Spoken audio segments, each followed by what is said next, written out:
onlinechesslessons.net, and I'm taking a look at a very nice game, very nice positional technique, conversion of an extra pawn by Kevin from the chess website. So if you guys haven't checked out the chess website, the YouTube channel, you're missing out. So let's go ahead and check this out. So I think this was a game on chess.com versus VAMPIRE-RIDDLER.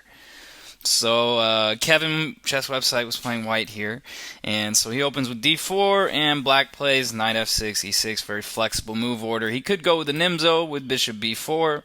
He could also go the Queen's Indian with b6, but instead, black here, he goes with d5, and so this is going to be going with some mainline stuff with the Queen's Gambit declined. So bishop g5, so the chess website, Kevin playing... this is pretty much the most common line. I mean, there's so many lines. It's almost not even worth talking about. Knight f3, e3, probably g3 as well. You can take the pawn. Bishop f4 even.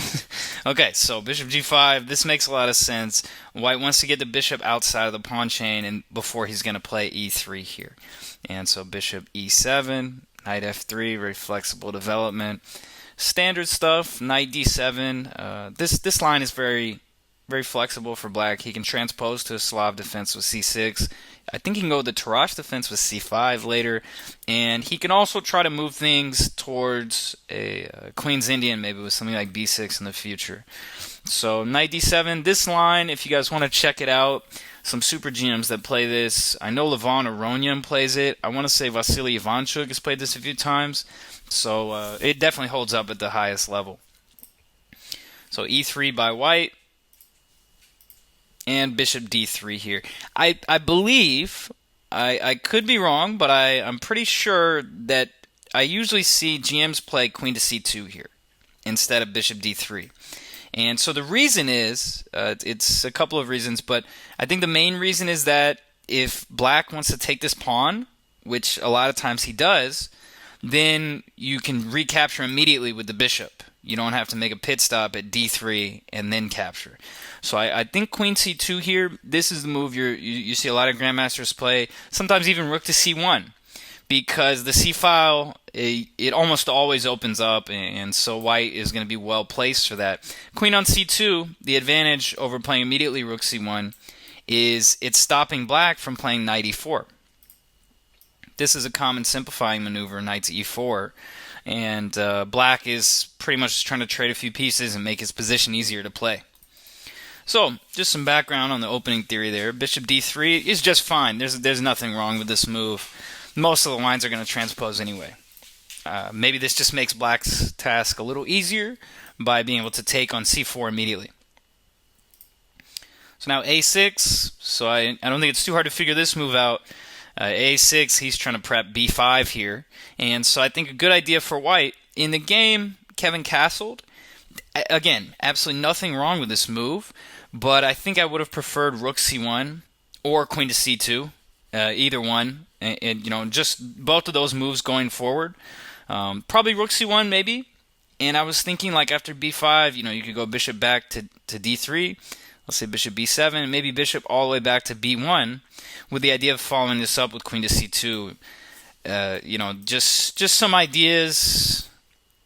Just some ideas in how to react here. So again, castles. This is not a bad move. There's nothing wrong with this. b5. Bishop back to d3. It's also possible to put the bishop on b3. It's not as common, but the idea is going to be to play d5 at a good moment. Bishop d3. And so queen c2. So introducing a little bit of pressure and getting ready to also play on the c-file. I think the best move for white against queen c2, or for black, rather, I mean, white is kind of threatening e4 and e5. Black, I think, should play the immediate c5. Maybe this is going to be a little too loose, though. Now that I'm thinking about this tactically, I mean, if you take, a knight takes, well, this seems okay. I mean, you're threatening the bishop and everything, and this should be all right. Now, maybe you're going to lose a pawn, though. you could lose a pawn. Although I think that black should have compensation for the pawn. Rook c8, trying to set up opposition. Just some ideas, but I think that would have been a pretty good idea. So the thing is, like, rook c8 immediately, maybe just e4, and now black is going to be under some pressure. It's not going to be very pleasant. Let's say h6, maybe takes, and white has a great center. He can even start thinking about things like rook d1. Anyway, getting a little off track. So in the game, let's see, black, he played bishop takes f3, and I really think he should just play h6 here. Just play h6. Just simplify the stuff. Stop worrying. Either h6 or try to play c5 if you feel a little crazy. Bishop takes f3. I don't like this move because, okay, so in this position, this light square bishop, this is black's best piece. This is the best piece on the whole board. He gives us up for a knight that wasn't doing so much, and after pawn takes with the two bishops, this pawn is not that bad. It's recaptured towards the center, and I don't see the compensation black receives for giving away his best piece. Not to mention these pawns, this whole thing, this whole diagonal, it looks silly. If you're going to play this move, black has to immediately try to do something about it. Now, if he plays e5 immediately, we're going to have something similar to the c5 line I looked at earlier. Now, this is a little different. Let's say if bishop takes, trying to set this guy up, maybe bishop takes, and white is going to be able to snatch a pawn. So e5 isn't going to quite work. So what black needs to do in this position, he needs to try to close things down immediately. And this is tough because he's got a backwards pawn on c7. So he needs to open the position like that. So I think black needs to play c5 sooner than later. He needs to get this move in to get some play. He plays h6 here. And, okay, plays h6, knight takes. Maybe bishop takes was an improvement. It does look okay. I mean, you're really trying to play c5 here. That's the move that's going to liberate black's position. So knight takes, and so a4. So excellent play by white here. A4 is money in the bank. I mean, it was possible to try moves like rook ac1 or rook fc1. Even possible to play something like rook d1 and e4, trying to play e5 and stuff. But e4 is a messed up plan. If you play this e4 move, just notwithstanding the d4 pawn, it gives away the f4 square, and that is going to validate black having given up his good bishop to double white's pawns by giving away this awesome square. So, anyway, I like the move a4 a lot because opposite colored bishops here, this is going to highlight the weakness of these pawns. And if black plays b4, then white can probably just play knight e4. Nice pressure on the c-file. We got some loose pawns for black. If black's got to play a5, now we see some nice light squares that white can try to exploit there, as well as the pawn on a5 could be a weakness. Maybe knight to d2 to knight to b3. This would be a great idea, trying to massage that loose pawn on a5. So going forward after a4 by white here, black played c6, and this is not the type of move you want to be making because this is a very, very passive move. Talk about a passive defense. He's not even near completing his development. You don't want to make pawn moves like that. So I would have preferred anything over playing c6, any kind of activity really. Maybe you could try. It's not going to be fun, but maybe you can try to hold this middle game here with opposite colored bishops. This to me would promise black the best chances because, let's say pawn takes or bishop takes, either way, I think this is going to give black the best chances. So instead c6, just very passive move. White plays knight e4 anyway, and I think maybe rook fc1 could be a little more accurate here. Just trying to build the pressure up. Knight e4 is an okay move. There's nothing wrong with that. But I would have tried to build the pressure a little more. You're going to bring the rook over anyway, probably. So why not just go ahead and do it? Black plays knight d5. And, well, this is kind of weird. Because opposite colored bishops, I think black is already worse here. Because he's behind in development. And, well, these pawns are just being attacked a lot. So I think black is already worse. He should recognize that. He shouldn't be scared of having opposite colored bishops on the board. Actually, that's going to help him quite a bit. So I think he should play queen b6 here. And, it doesn't matter if you have to trade or whatever. Just try to get a rook or something behind this pawn and play c5. Get some play. Get rid of that backwards pawn. So now, knight to d5. And queen takes c6. So black embarks on a little tactical operation here with knight to b4.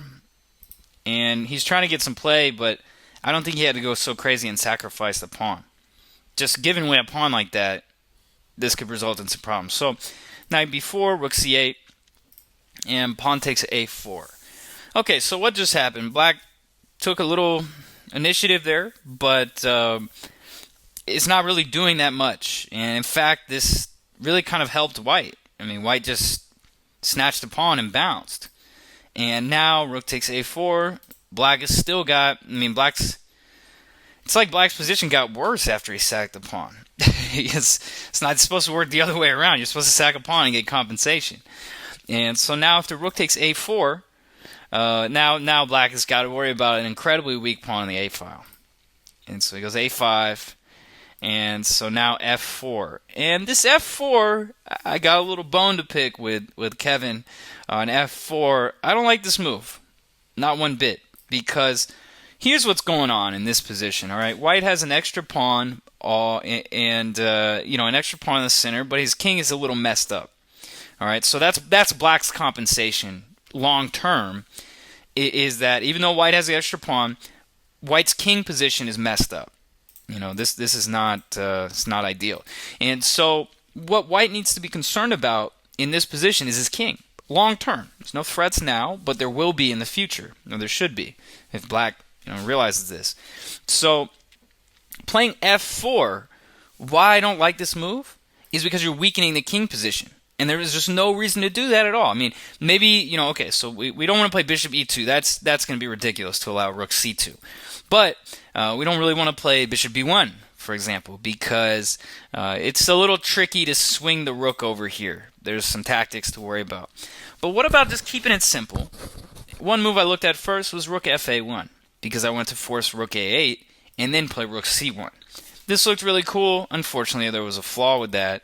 If rook fa1, black can probably just play knight takes d3, queen takes, and bishop b4. And, okay, this didn't really work at all.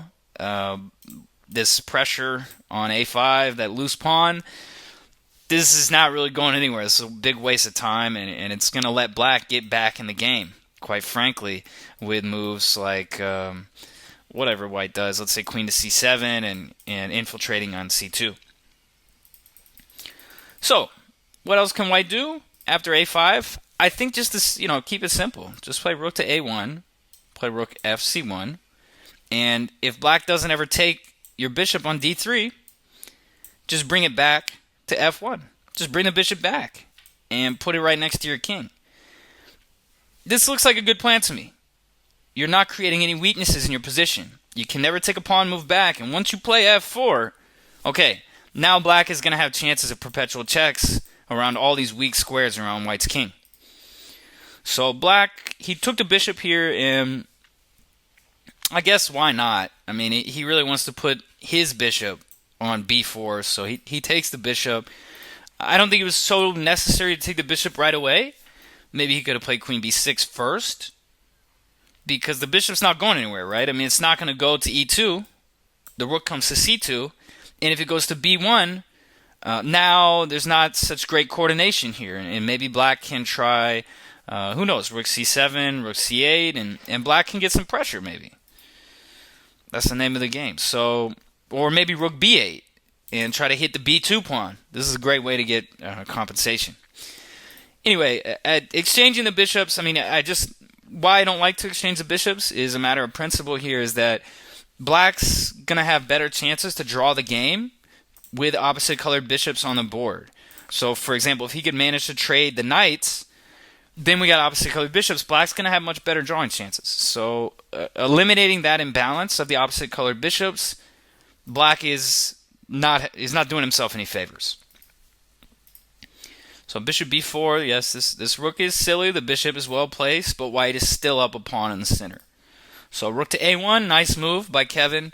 Definitely a good idea. You know, this rook is going nowhere fast on a4, so get it back, get the rooks connected. And so let's talk about the technical phase of the game. The smoke is cleared a little bit. The dust is settled. What's going on? What's the plan for white? What's the plan for black? White's up a pawn, but he's got a messed up king. So I think what white should do, there's no rush to move these pawns at all. White should probably just try to trade some pieces. If he could trade queens, that's going to benefit white much more than black in this position, because white with his extra pawn, all trades are going to really help him out. But especially if he can trade queens here, there's going to be so much less chances for black to get a perpetual check. Queen on g4, something like that. And so many less chances for black in general to create counterplay against white's weakened king. So that's what's up. White wants to trade pieces, especially the queens. Black wants to avoid trades, and he wants to try to attack white's king here. So rook fc1, nice move. Queen f5. This was kind of weird, but it makes sense. I mean, queen f5 was pretty cool. This is a good idea, because this is slightly uncomfortable, and also the queen is starting to come somewhere on the king side. So rook c2, this is very clean play by Kevin here with rook c2. This is very nice. Nice plan. I mean, he goes back, he comes over, and he doubles rooks, just like that. I like this. This was very good. And so, also, by the way, here, of queen g4, this check is just a check. We can play knight g3 to block.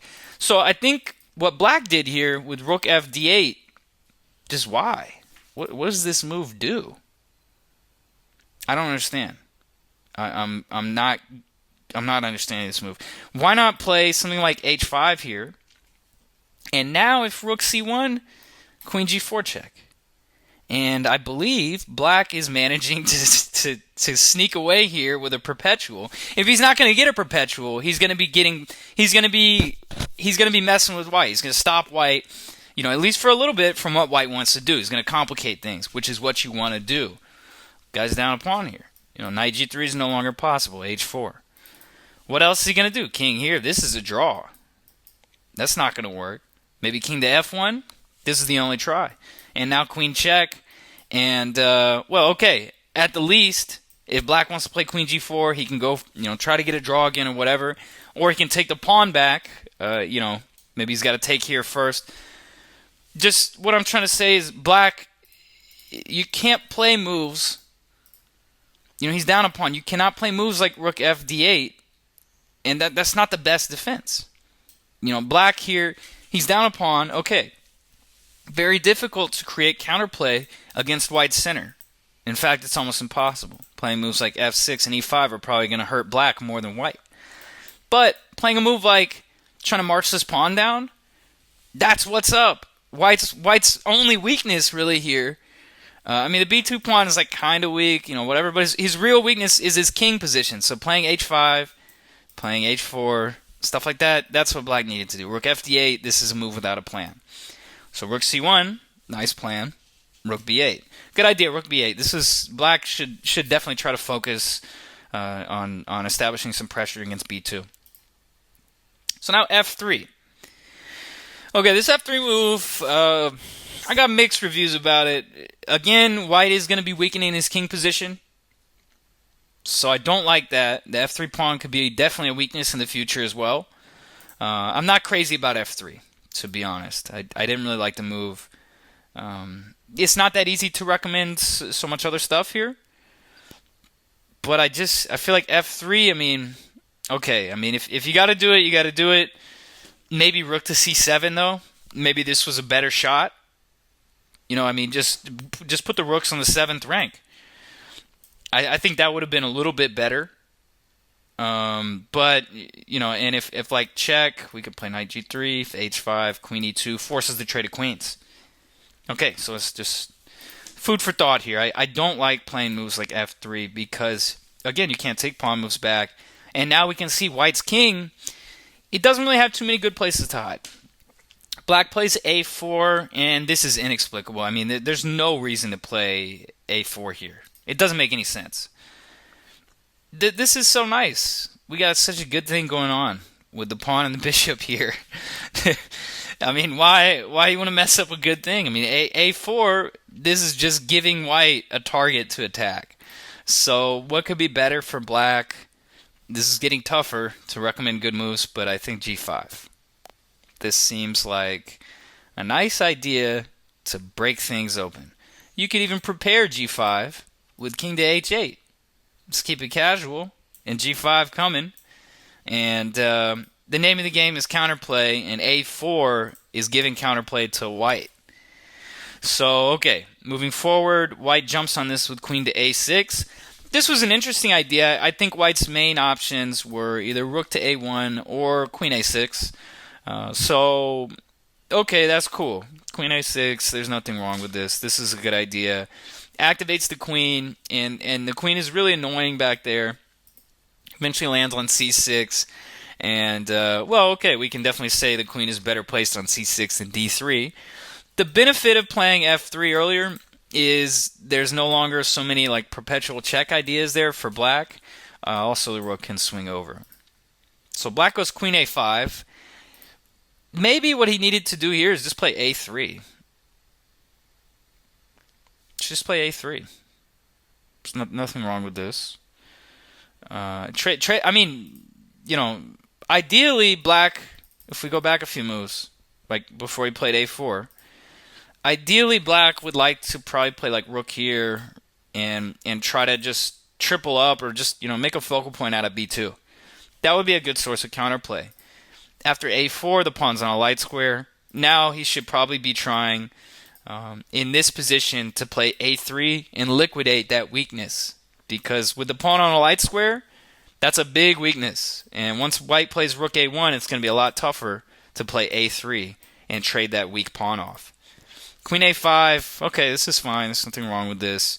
But now rook a1, and we see that maybe there is a little something wrong with it. You can't play a3 anymore. Now we got a big weakness to worry about. So rook a8. Also, with the queen going away from the king side, these moves are losing credibility. So rook a8. And king g2 was a little strange. Let's talk about a plan here for white.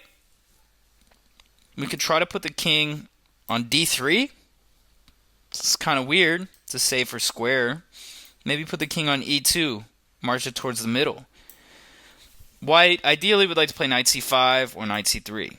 If knight c5 immediately, after bishop takes, again, ideally, in an ideal world, you'd like to play rook takes, but after queen d2, white is the one who's going to have to fight for the draw. So knight c5 isn't going to work. So maybe we can prep this move and put the king on e2, where it's going to be surrounded by pawns, be relatively safe, and then we can play knight to c5. So that's an idea. King g2 is a little weird. And so now knight c5 and queen takes. You could take with the pawn, but I don't think it's going to quite work tactically speaking because of rook c7. So maybe not the best idea. And in this position, after a couple of trades, let's see, rook takes here. Well, maybe this would work. Pawn takes, rook c7, queen takes. Actually, this seems okay. So maybe taking with a pawn, this would be an interesting idea.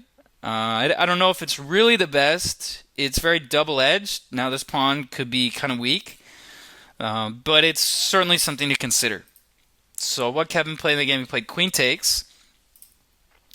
And so here, white played queen c4. This is tough now. Trading the knight for the bishop, just straight up, just flat up, I didn't like it very much.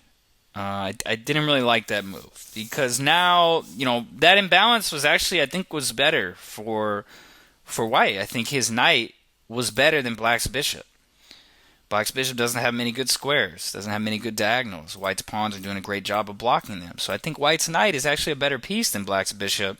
And yeah, I don't see a reason to trade this unless you can like recapture the rook and continue moving forward. So knight c5, I'm not crazy about this because now the closer we get to a rook in game, the closer black is going to be to drawing. There's that old famous quote, all rook in games are drawn. And it's tough to win. It's tough to win rook in games. So here, white's king is in a worse position. But if he trades queens, then the chances of a draw have skyrocketed. I still think this was probably his best chance because of the long-term weakness of his king. He's got to protect his king with pieces. His pawns aren't going to be able to do it. So here, black plays g5, and this it's about time. It is about time to play g5. He could also play rook b3. This would be a pretty good move. I think rook b3 is definitely worth considering. A lot of weaknesses. So g5, okay, sure. I couldn't hurt to prep this move with king h8, but sure, g5, all right. And so pawn takes and queen takes. King f2, and now king h7. Okay, this is all cool. King's a little bit exposed to some checks on h7. Maybe it was a little better placed on h8, but either way, this is fine. Now f4. Okay, can't take pawn moves back. f4 is doing nothing but creating weaknesses in this position. I don't like the move. Things are getting really messy for white now, and I think that black is really the one with the better winning chances here because white's king is just so messed up. It's got nowhere to hide. And even though this pawn is weak and everything, white doesn't really have that much time to take it. And so I think we can see that, a couple moves ago, if white had just traded queens, his position would have been a lot easier. And the plan would have been really easy too. Maybe try to bring the king over.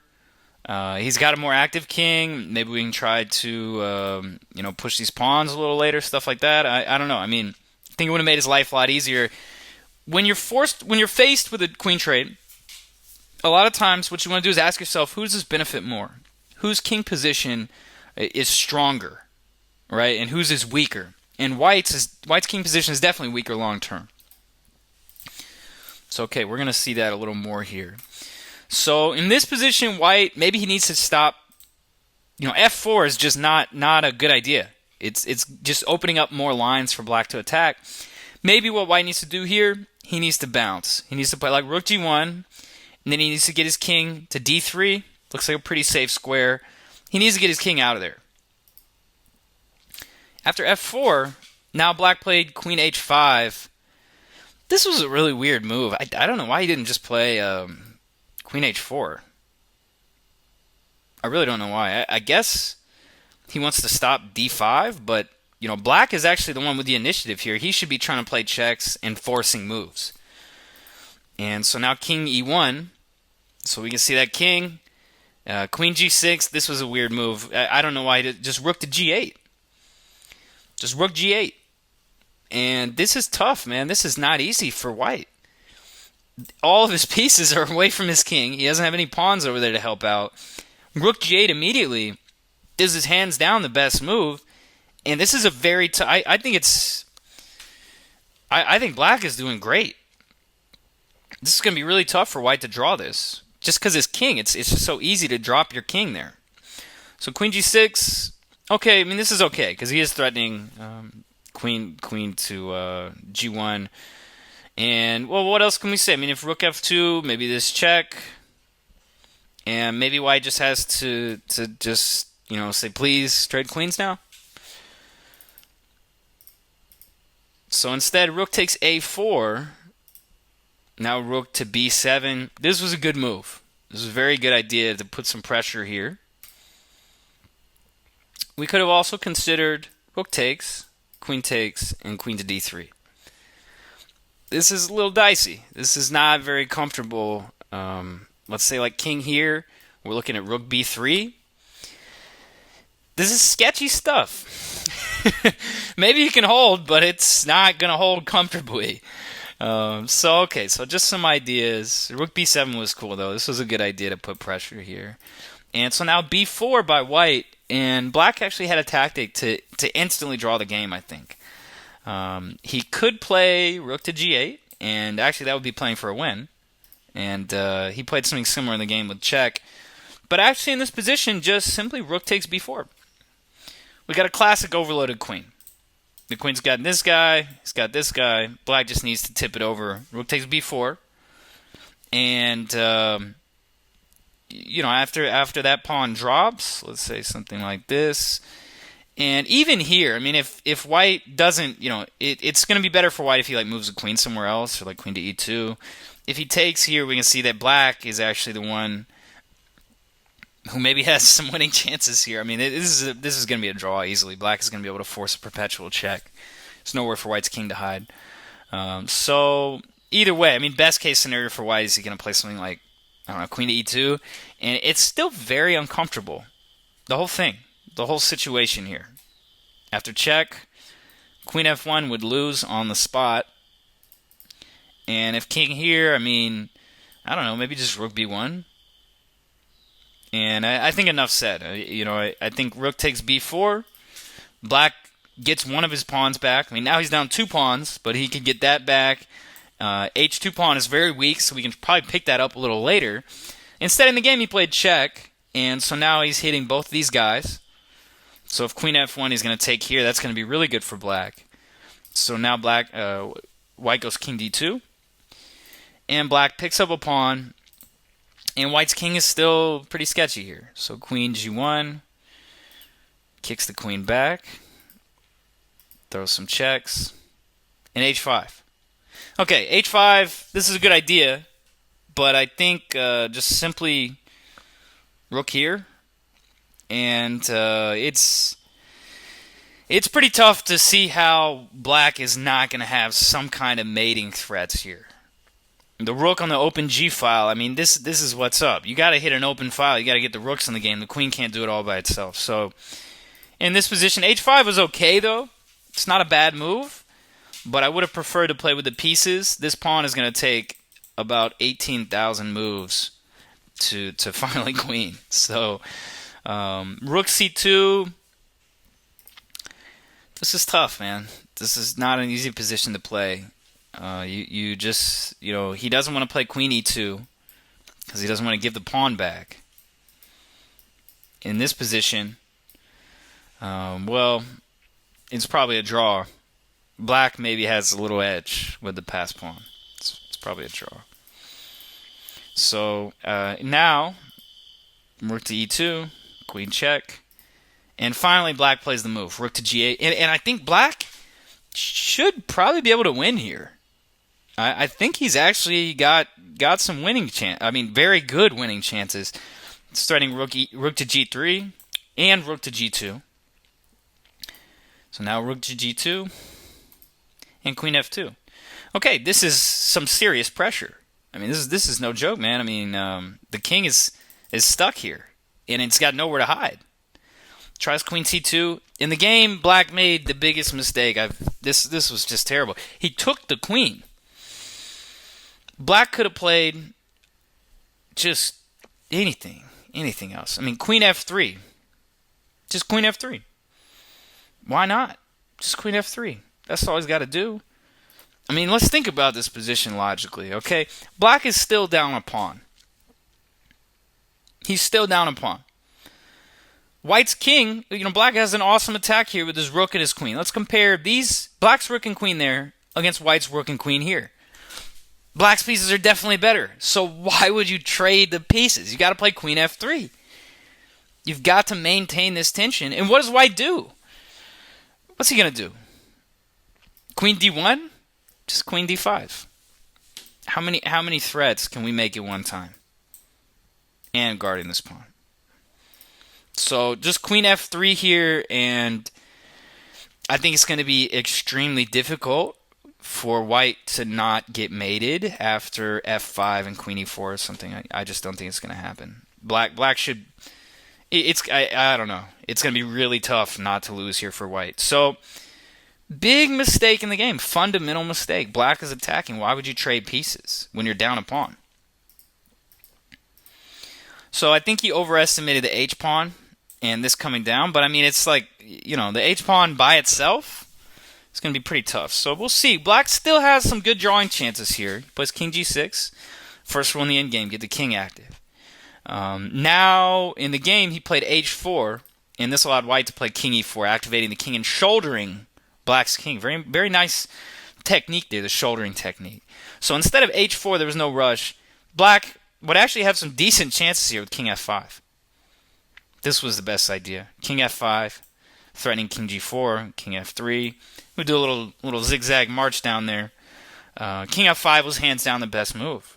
And now white maybe goes king c4. And black can even go king e4. This pawn is really not that important. Much more important would be trying to win these guys.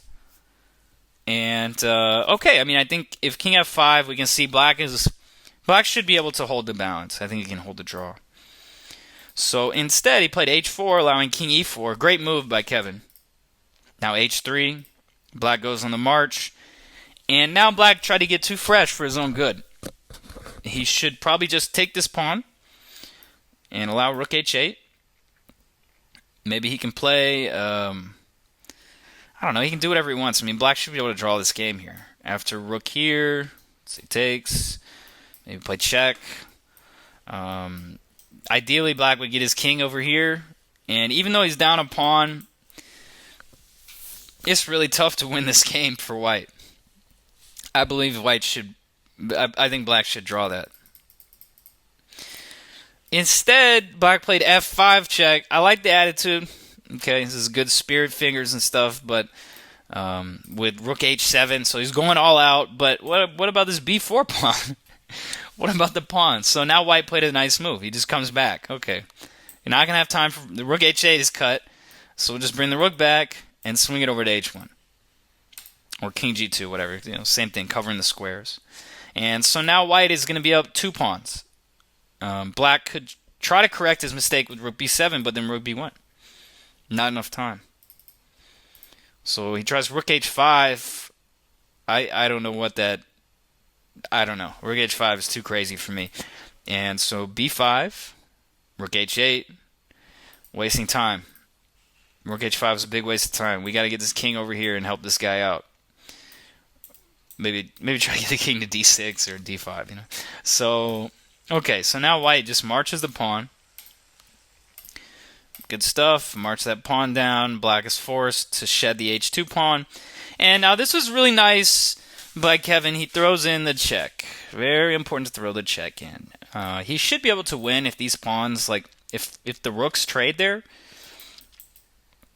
White should be able to just march his king up, and he should win that.